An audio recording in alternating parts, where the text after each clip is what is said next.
Mit navn er Chris Antoki. Jeg er 32 år gammel, og jeg kommer fra Rumænien. Jeg kom til Danmark i april 2008, og det var på grund af noget studie.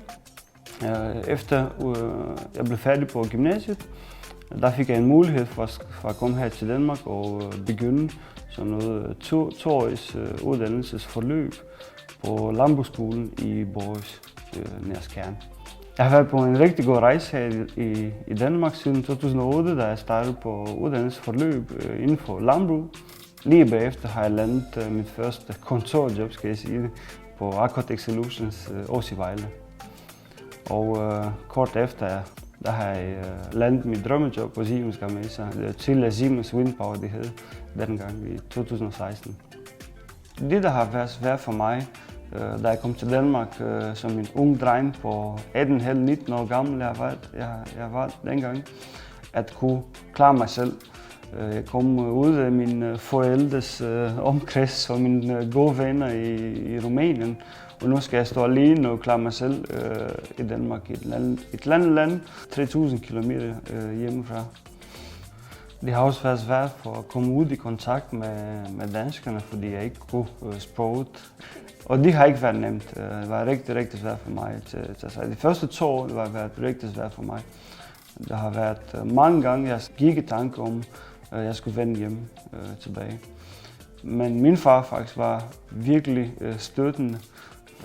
Det, der betyder rigtig meget for mig, det er min tidligere kollega fra min arbejdsplads, som tog mig med til fodboldtræning. Og kort efter nogle uger, så kom jeg også til klubben og være en del af en klub oppe i Lemvig.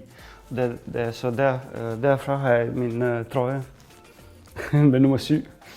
Jamen, det har betydet rigtig meget, fordi jeg kom til at lære mange mennesker, mange nye folk i klubben, som vi var ude og hygge os og få nogle bajer også.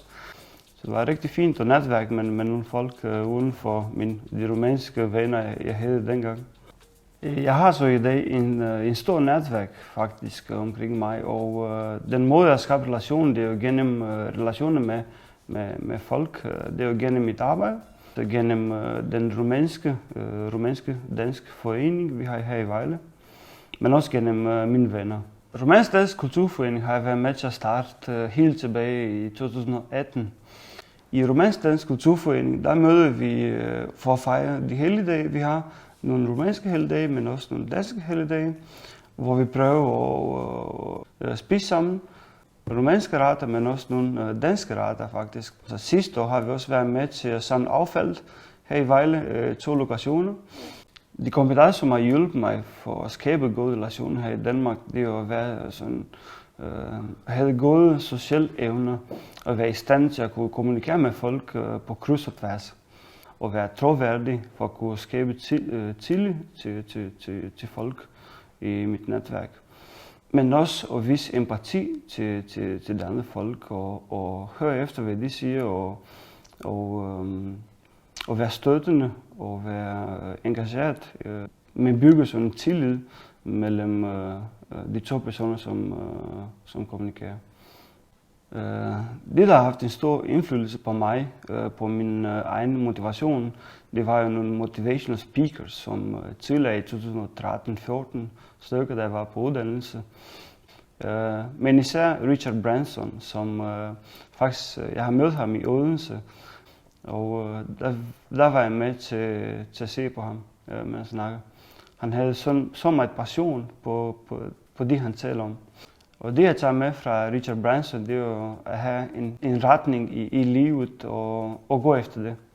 Jeg startede en hobbyvirksomhed tilbage i 2019. Den hedder CV Taylor, faktisk.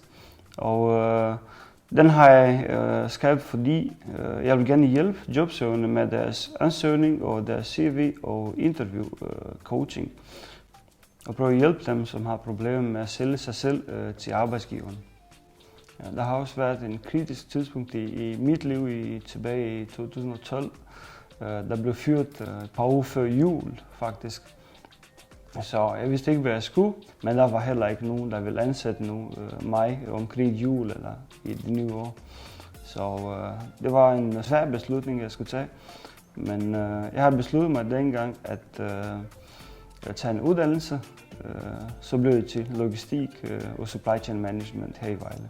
Så var det der, jeg havde brug for at tro på mig selv, at jeg kan noget andet.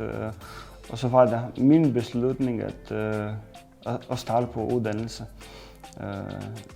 lige efter nytår.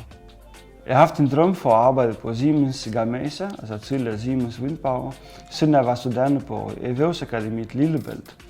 Så det var rigtig vigtigt for mig til at arbejde inden for sådan en grønnere industri og grønnere område, hvor man også har mulighed for at udvikle sig professionelt og personligt.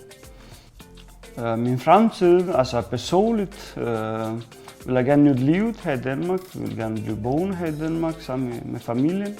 Jeg vil gerne besøge det norske før og få muligheden en dag for at opleve det der nordlyset i Norge. Det er super godt at gøre det. Og fagligt er der uden tvivl, at jeg vil gerne fortsat arbejde på Siemens Gamesa for at kunne bidrage til en grønnere fremtid for vores børn og børnebørn. Min råd til folk, der kommer til Danmark, det er at være åben for at lære sproget. Jeg ved godt, det kan være svært at lære det. Det tog mig i hvert fald 3 år for at lære sproget, det danske sprog. Men det er så vigtigt for at kunne klare sig man kan klare sig i samfundet. Ikke? Og tilbyde din hjælp og være med til en frivillig forening. Vær dig selv og tro på dig selv. Og tro ikke på, at du er et offer i systemet, og at ingen vil give dig en chance, fordi du ikke kan dansk eller noget helt tredje.